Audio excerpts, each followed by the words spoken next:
네, 공략주 타임으로 넘어왔는데요. 새로운 종목들 하나씩 받아보기 전에 간단한 AS부터 살펴보겠습니다. 자, 우선 첫 번째로 농심 준비되어 있습니다. 저희가 방금 전에 특징주 타임에서 오리온 이야기를 하면서 이미 목표가 달성했기 때문에 조금 더 상단으로 위에 목표가를 잡아봤는데요. 이 농심도 사실 머지 않았습니다. 그때 당시 주셨던 목표가가 47만 5천 원인데요. 어제 40만 원대 찍고 오늘 더 올라가고 있거든요. 네. 고스란히 끌고 가볼까요? 아니면 조금 더 올려볼까요?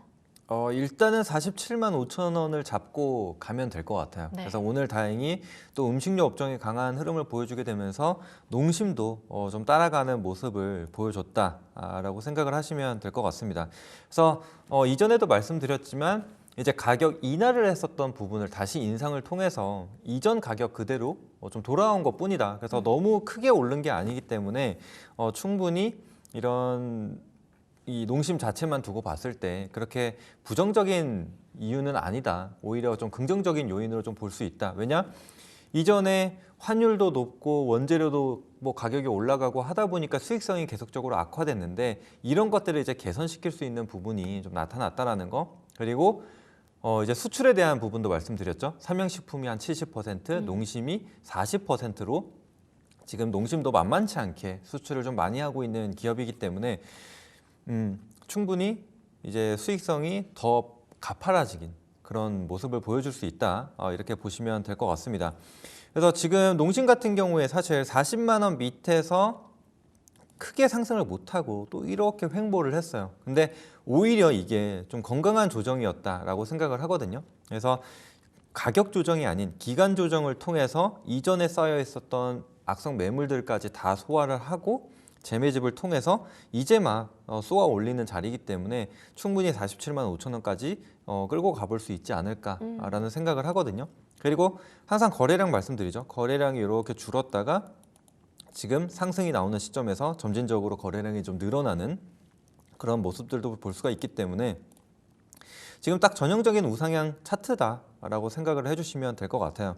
그래서 물론 중간중간 조정은 좀 있을 수가 있어요. 이전에도 보시면은 매물이 적지 않거든요. 네. 네, 그렇기 때문에 중간중간 조정을 좀 보여줄 수 있으나 그냥 묵묵히 좀 들고 간다면은 47만 5천 원까지는 충분히 갈 수 있지 않을까라는 생각을 좀 하고 그다음에 실적도 잠깐 체크 한번 해보도록 할게요. 그래서 말씀드린 대로 원재료나 고환율로 통해서 실적이 굉장히 좀 안 좋았습니다. 거기에 더해서 가격 인하까지 제품 가격 인하까지 하다 보니까 수익성이 좀 안 좋아졌었는데 이제 그런 것들을 통해서 지금 다시 안정화를 찾아가는 그런 모습들을 좀 볼 수가 있다라고 생각을 하시면 될 것 같습니다. 그래서 아마 지금 나와 있는 이 예상 실적 부문 같은 경우에는 가격 인상에 대한 거는 좀 포함이 안 돼 있을 거거든요. 그래서 오히려 조금 더 좋은 흐름을 좀 보여줄 수 있다라고 생각을 하시면 될 것 같고 그다음에 이제 수급적으로 좀 보더라도 지금 이제 3월 들어서는 그래도 파란색보다 빨간색이 더 많은 것들을 좀 볼 수가 있죠. 그래서 수급에 대한 개선세도 좀 나타나고 있고 특히나 최근에 이제 연기금이 연속적으로 매수한다 이런 얘기 많이 들어보셨을 거예요. 네. 네, 그런데 이제 농심에서도 연기금이 서서히 조금 들어오고 있는 모습들을 좀 볼 수가 있기 때문에 수급적인 개선세도 좀 나타나고 있다 생각을 해주시면 될 것 같고 그리고 일단은 이 거래량을 다시 한번 봤을 때 이 시세가 한번 분출이 됐었던 이 첫날 첫 기준봉을 좀 보게 되면은 거래량이 그래도 13만 9천 주가 발생을 했거든요. 근데 거래량의 이렇게 추세선을 한번 쭉 그어보게 되면은 이전에도 발생했었던 그러니까 시세를 항상 크게 좀 만들어줬었던 그러니까 유의미한 이 거래량이죠. 그러니까 네. 개파락이 나왔든 급락이 나왔든 이런 큰 변화를 줬었던 거래량만큼 다시 발생을 했다라는 거거든요. 그러면은 이번에는 좀 상승을 좀 도모할 수 있지 않을까라고 생각을 합니다. 네, 농심 그럼 가격 전략 동일하게 끌고 가면서 47만 5천 원까지 기다려 보도록 하겠습니다. 자, 그 다음으로는 서현 준비되어 있는데요. 목표가 달성을 했습니다. 중요한 건 오늘 7% 강한 불을 켜고 있는데 이게 꽉 찬 양봉이거든요. 윗꼬리가 전혀 달리지 않고 있습니다. 네. 만약에 오늘을 이렇게 보내고 재진입을 하고 싶으신 분들도 있으실 것 같고요. 아니면 오늘 좀 차익 매도를 하시는 분들도 계실 것 같고 가격 전략을 새롭게 잡아본다고 한다면 어떻게 잡아볼 수 있을까요? 네, 일단은 제가 1차 목표 목표가로 잡아드린 게 7,950원이었거든요. 맞습니다. 네, 그래서 이제 좀 돌파를 해주는 자리이기 때문에 한 뭐 3분의 1 정도는 확정 수익을 좀 챙겨 두시고 조금 더 가져가 보자. 왜냐면은 지금 딱 보시더라도 지금 매물이 이 9,000원 이하로 엄청나게 쌓여 있는 것을 좀 볼 수가 있죠. 네. 그래서 중간중간 조정을 계속적으로 보여줄 수가 있기 때문에 일단 확정 수익을 좀 챙겨 두시고 가자. 왜냐면은 이미 이제 수익권이 한 16%, 뭐 17% 정도 나와 있으실 건데 여기서 만약에 이전과 같은 이렇게 음봉 두 개가 떨어지면 굉장히 심리적으로 위축이 돼서 막 팔고 싶은 마음이 생길 수가 있어요. 그렇기 때문에 미리 확정 수익을 챙겨두고 단기적인 조정이 나오더라도 조금 참아가면서 가져가 보자. 이런 말씀을 드립니다. 그래서 애초에 제가 이제 말씀드렸었던 게 기아나 현대를 보기보다는 부품주를 보자. 네. 이렇게 말씀을 드렸죠. 그래서 부품주들 같은 경우에도 실적이 굉장히 탄탄했음에도 불구하고 주가는 다 반납을 한 상황이기 때문에 오히려 부품주들이 잘 갈 것이다 라고 말씀을 드렸죠. 그래서 그 관점은 여전히 유효합니다. 그래서 서현 같은 경우에도 여전히 뭐 시총이 1,800억 정도밖에 되지가 않거든요. 그래서 그렇게 무거운 자리가 아니기 때문에 계속적인 상승을 좀 보여줄 수 있지 않을까라는 생각을 합니다. 그래서 일단은 다음 목표가는 좀 넉넉하게 잡아보도록 할게요. 그냥 네. 9,000원까지는 그냥 열어두고 한번 보자. 근데 만약에 9,000원까지 소화를 한다? 그러면은 10,000원대까지는 또 열어두고 볼 수가 있겠죠. 그럼 일단은 단기 목표가로 9,000원을 잡고요. 중요한 건 손절가 같은데요. 네, 이제 익절 라인 같은 경우에는 이전에 이 조정을 받고 좀 지지를 막아줬었던, 그러니까 지지를 받아줬던 가격대인 7,500원을 그냥 익절 라인으로 잡아두시면 될 것 같아요. 그래서 이미 이 8,000원 구간에서 뭐 한 3분의 1 정도 챙겨줬으니까 크게 부담은 없을 거라고 생각을 하거든요. 그래서 조금은 가져가 보는 방향 한번 생각을 해주시면 될 것 같습니다. 네, 기존에 공략해 주셨던 서현 오늘 목표가 달성했습니다. 앞으로 추가적인 상승이 쭉 이어질 수 있다고 하니까요. 장기적으로는 10,000원대까지 보되 일단은 9,000원까지 열어보겠습니다. 중요한 거 손절가, 익절가로 끌어올리는 거 7,500원 가격 전략 수정해 주신 부분 함께 참고를 해주시기 바라겠습니다.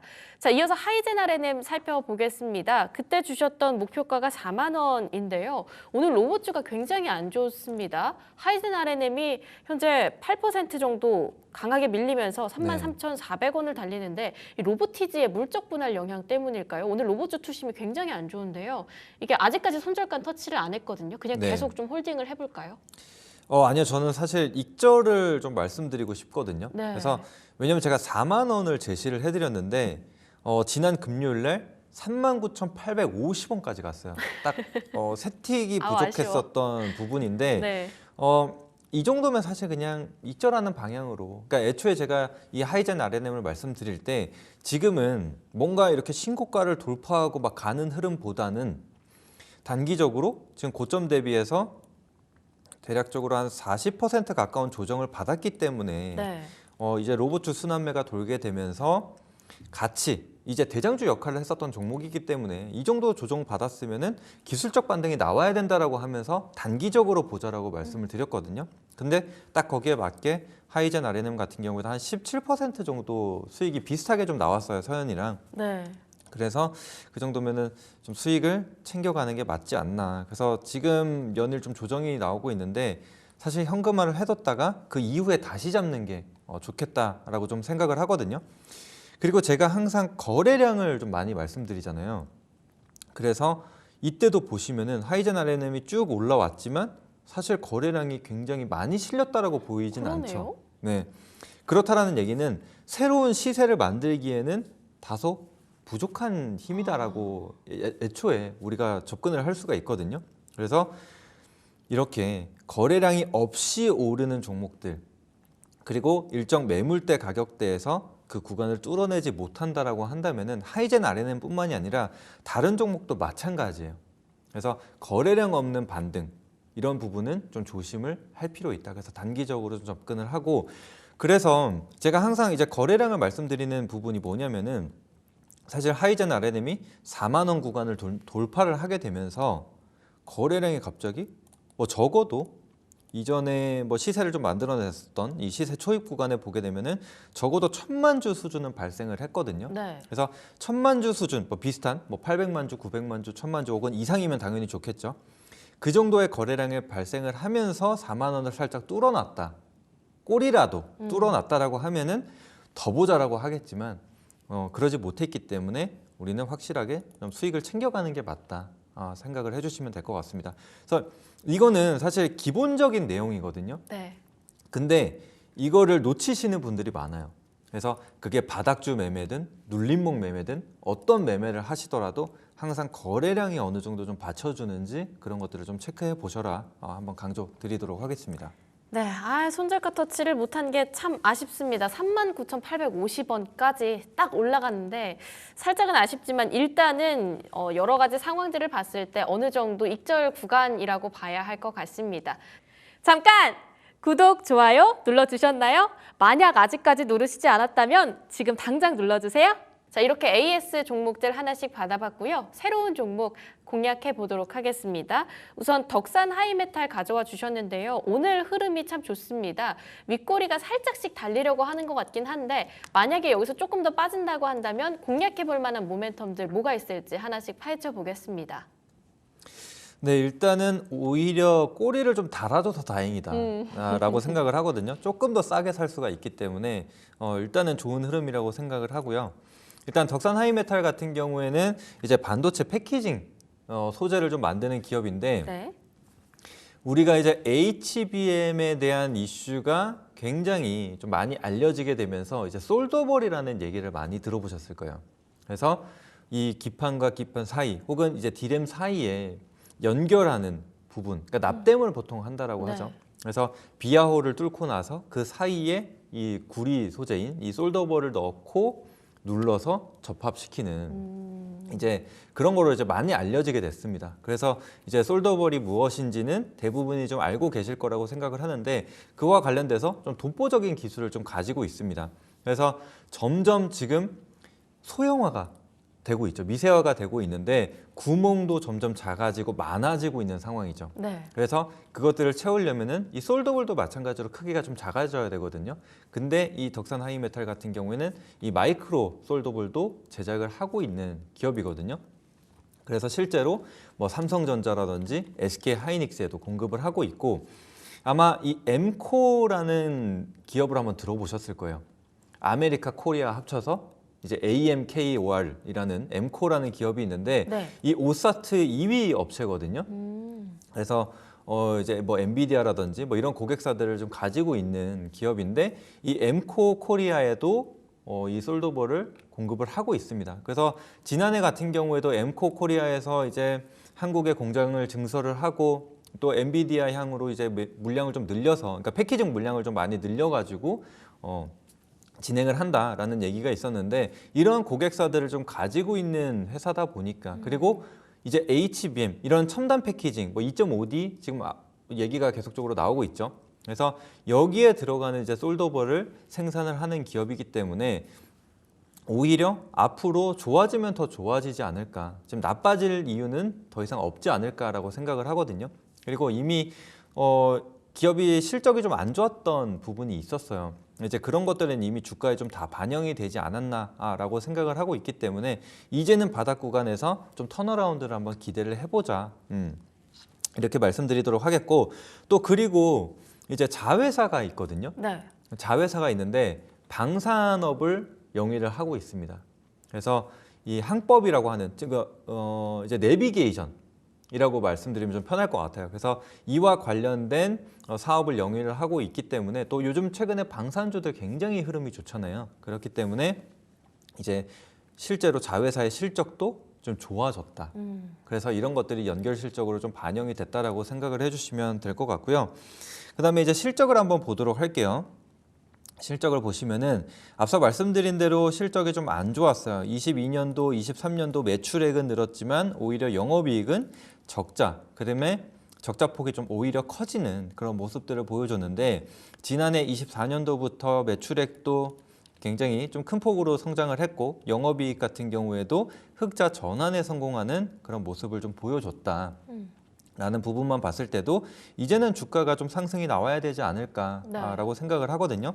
그리고 덕산그룹 자체가 굉장히 실적도 좀 잘 내고 또 무차익 경영도 할 정도로 좋은 회사들이었거든요. 그래서 덕산 하이메탈 같은 경우에도 이전에 실적이 안 좋았었던 뭐 21년도, 22년도 이 전을 보게 되면은 그러니까 22년도, 23년도죠. 이 전을 보게 되면은 부채 비율 자체가 뭐 5%, 7% 정도밖에 되지 않았어요.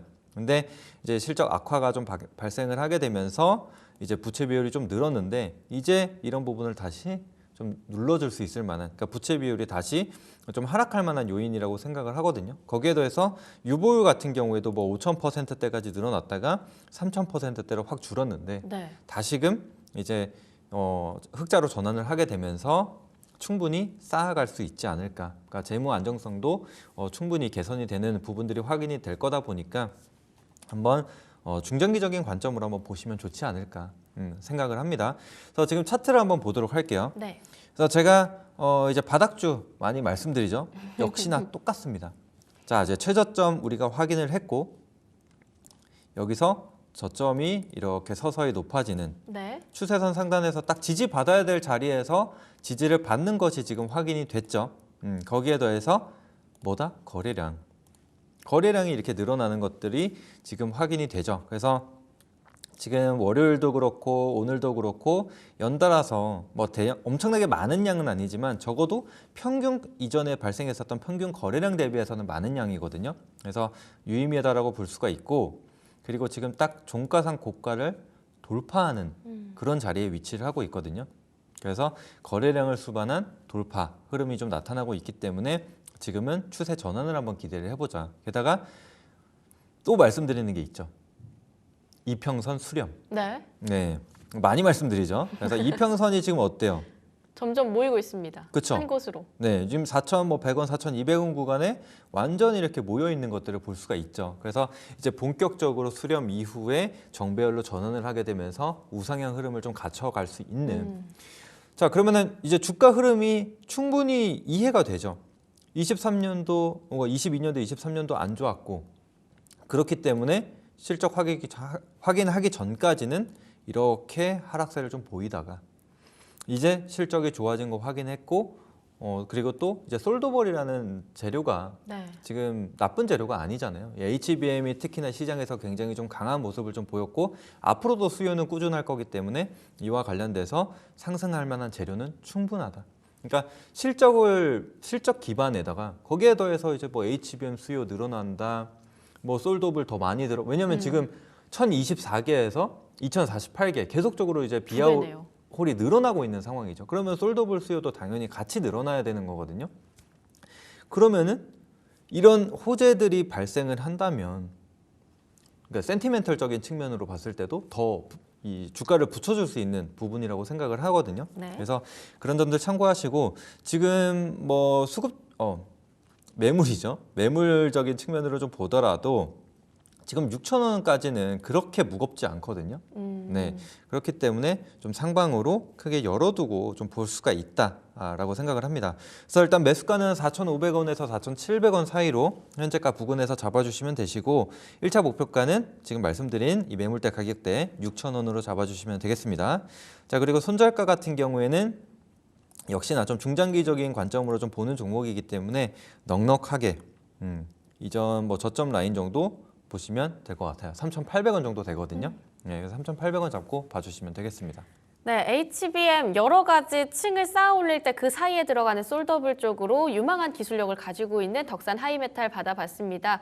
덕산 그룹주 안에서도 계속해서 실적이 개선되고 있는 흐름들을 보여주고 있다고 하니까요. 이 실적 기대주로도 살펴볼 수 있을 것 같습니다. 지금 마스터님 다양한 설명 듣는 동안 윗꼬리가 조금 더 길어졌습니다. 네. 현재 4% 정도의 빨간불을 켜고 있는데 현재가 진입 괜찮을 것 같고요. 4,500원에서 4,700원 사이에 매수, 그리고 상단으로는 6,000원까지 받아봤습니다. 자, 이어서 다음 공략주로 넘어가 볼 텐데요. 시어스 테크놀로지 가져와 주셨습니다. 오늘 시어스 테크놀로지는 살짝 쉬어가는 흐름인데 수급적인 측면에서 봤을 때는 조금 심상치 않은 모습들도 같이 잡히고 있습니다. 어떤 모멘텀 공략해 볼까요? 네, 일단은 사실 의료 AI 관련주들도 뭐 최근 들어서 그렇게 좋지 못한 모습을 보여줬거든요. 네. 그런데 어제 이제 의료 AI 관련주들 전반적으로 좀 순환매가 나왔어요. 거기에 더해서 이제 대장주라고 볼 수 있는 루닛이라든지 네. 아니면 뭐 딥노이드 이런 것들이 강세를 좀 보였고 거기에 더해서 이제 신규 상장주들 뭐 온코크로스라든지 뭐 시어스 테크놀로지도 마찬가지고 그다음에 뭐 3빌리언 이런 다른 의료 AI 관련주들도 강세를 좀 보였거든요. 그래서 이런 순환매 관점으로 좀 상승을 보여줄 수 있지 않을까. 그만큼 또 쉬어갔기 때문에 이제는 상승을 보여줄 수 있는 그런 시점이지 않을까라고 생각을 하거든요. 결국에 시장도 결국에 돌고 도는 거기 때문에 네. 충분히 좀 들어올 수 있는 부분이라고 생각을 합니다. 그래서 지금 시어스 테크놀로지 같은 경우에는 이제 의료 AI 관련주라고 말씀드렸는데 이제 AI 기반으로 이제 심전도 진단이라든지 그다음에 이제 환자 모니터링 서비스 이런 것들을 좀 공급을 하고 있는 기업이라고 좀 보시면 되는데 이제 중요한 거는 이제 실적에 대한 기대감이 어느 정도 있느냐 이거든요. 그런데 지금 이 기업 같은 경우에는 최근에 이 한국건강관리협회와 이제 공급 계약을 좀 체결을 했습니다. 이제 그렇게 되면서 본격적으로 4분기에 조금 실적이 좋아진 것을 볼 수가 있거든요. 그래서 이 매출액이 뭐 한 자릿대에 머물다가 마지막 4분기에 55억을 기록을 하고 이제 잠깐이지만 이 영업이익도 흑자 전환했던 것을 볼 수가 있죠. 그래서 실제로 이렇게 좀 수익을 좀 만들어내고 있는 상황이다라고 좀 보시면 될 것 같고 이런 것들이 이제 차츰 계속적으로 좀 누적이 되어 갈 거라고 좀 생각을 하거든요. 그래서 지금 보시더라도 1분기에 다시 적자를 기록을 하지만 2분기 같은 경우에도 뭐 마이너스 1억 정도로 큰 수치는 아닙니다. 거기에 더해서 지금 매출액도 계속적으로 좀 쌓아갈 거라고 좀 보여지고 있기 때문에 실적 개선세를 한번 기대를 해보자. 그리고 우리가 이제 심전도 하면 떠오르는 게 있을 거예요. 아마 이제 건강 검진. 우리가 이제 매번 네. 건강 검진을 하잖아요. 그러면은 또 빠지지 않는 게 이 심전도 분석이거든요. 그래서 이런 부분에 있어서 좀 수요가 계속적으로 좀 늘어날 수 있다라는 거를 생각을 해주시면 될 것 같아요. 그래서 이런 부분을 생각해 주시고 또 거기에 더해서 지금 차트를 한번 보시게 되면은 이제 상장 이후에 굉장히 큰 폭으로 이렇게 쭉 빠져버렸어요. 그러네요. 네, 그렇죠. 근데 사실 뭐 상장 첫날에 대한 매물은 크게 의미가 없다. 왜냐면은 이전부터 비상장 때부터 가져오던 물량들이 있죠. 뭐 전문 네. 투자자라든지 뭐 벤처이라든지 뭐 이런 물량들이 있는데 근데 그게 사실 대부분이 1에서 2개월이면 다 빠져요. 그래서 지금 같은 경우에도 뭐 시어스 테크놀로지 같은 경우는 이미 6개월도 넘었죠. 상장된 지. 그래서 이미 나올 만한 물량은 다 나와 있는 상태입니다. 네. 그래서 더 이상 이제 오버행 리스크는 없는 상황이다라고 좀 보시면 되는데 지금 아직 뚜렷한 거래량이 좀 발생을 하지는 않았지만 지금 최저점 한번 확인을 했고 점점 우상향을 해주면서 다시 이전 고점 구간까지 올라와 있는 것을 좀 볼 수가 있거든요. 그래서 지금이 굉장히 좀 중요한 위치다. 라고 보시면 될 것 같습니다. 그래서 여기서 돌파가 확인이 된다면은 한 번의 슈팅이 좀 나올 수가 있다라고 생각을 하거든요. 그래서 지금 다른 아까 말씀드렸던 뭐 온코크로스라든지 그리고 뭐 3빌리언 이런 것들은 보시면은 상장 이후에 한 번 정도는 시세가 나왔던 것을 좀 볼 수가 있죠. 게다가 한번 슈팅이 나올 때마다 이렇게 뭐 상한가를 가기도 하고 두 자릿대 상승을 좀 보여줬었는데 시어스 테크놀로지 같은 경우에는 비교적 어떤가요? 좀 심심했죠. 네. 차트 자체가.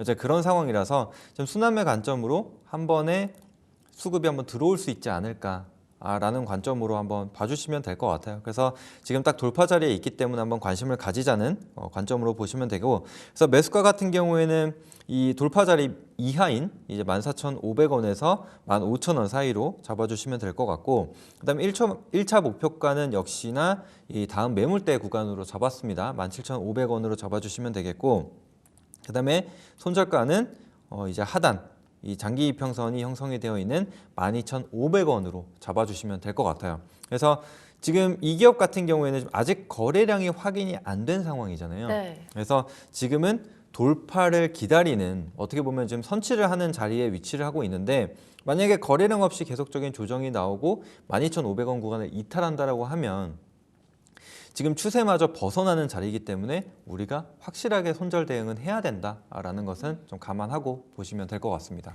네, 마찬가지로 실적 기대주로도 볼 수 있을 것 같고요. 그동안의 거래량 아직 정확하게는 판단을 할 수가 어렵지만 일단은 돌파 자리에 있다. 때문에 여기에서 관심이 들어올 때, 이 수급이 들어올 때 그만한 슈팅, 좀 돌파를 할 수 있을까의 여부를 잘 체크를 해보시면 좋을 것 같습니다. 자, 이어서 마지막 공략주입니다. 포스코 스틸리온 준비되어 있는데요. 최근에 포스코 엠텍, 포스코 DX 다 긍정적인 흐름을 연출을 하고 있고요. 제가 잠시 차트를 살펴보니까 이 포스코 스틸리온 정말 오랫동안 소외되어 왔던 것 같습니다. 최근에 네. 좀 거래량이 붙은 모습인데 어떤 부분들을 좀 공략해 보면 좋을까요? 네, 사실 재료는 뭐 뻔히 아시는 내용입니다. 네. 그래서 이전은 뭐 관세와 관련된 거 그리고 알래스카 LNG 프로젝트와 관련돼서 지금 포스코 그룹주들이 계속적인 순환매를 좀 보여주고 있어요. 그래서 오늘 같은 경우에도 뭐 DX도 올라오고 포스코 홀딩스도 올라오고 그런 모습들을 좀 보여줬는데 사실 포스코 그룹주는 지금 어떻게 보면은 코스피 대장 역할을 좀 하고 있다라고 생각을 하거든요. 이 추세로 봤을 때. 네. 그래서 지금 단기적인 조정을 좀 보이더라도 그 흐름이 완전히 끊기는 듯한 모습은 보여지지 않아요. 네, 그래서 포스코 그룹주 내에서도 지속적인 순환매가 좀 이어질 수 있다라고 좀 생각을 하는 부분이고요. 또 거기에 더해서 지금 사실 좀 기술적인 부분으로 좀 접근을 한 건데 자, 포스코 스틸리온 차트를 잠깐 한번 보시게 되면은 지금 두 번의 장대 양봉이 지금 형성이 되어 있습니다. 그런데 지금 이때마다 대량 거래량이 좀 실려졌어요. 네. 그리고 이 고가를 딱 돌파하는 자리에서 장대 양봉이 좀 실려졌는데 이때 거래량이 더 늘어났다라는 것도 충분히 좀 긍정적으로 볼 수가 있겠죠. 그래서 앞선 매물까지도 잡아먹게 되면서 또 이제 신규 진입자들, 즉 손바뀜이 어느 정도 발생을 할 수 있었다라고 좀 보여지기 때문에 그런 점들을 좀 참고하시면 될 것 같고 그리고 이 발행 주식수를 보게 되면은 600만 주 정도가 되거든요. 근데 유통 비율이 43%죠. 그러면 대략적으로 한 40%라고 잡게 되면 240만 주 정도가 지금 유통 주식수라고 볼 수가 있죠. 그런데 이날 발생한 거래량이 얼마냐? 330만 주가 넘죠. 그러면 즉 유통 주식수 전체를 한 바퀴 돌리고도 남는 거래량이다 라고 좀 볼 수가 있기 때문에 그런 손바뀜에 대한 우리가 뭐 확신할 수는 없지만 가능성은 충분히 보인다라는 거죠.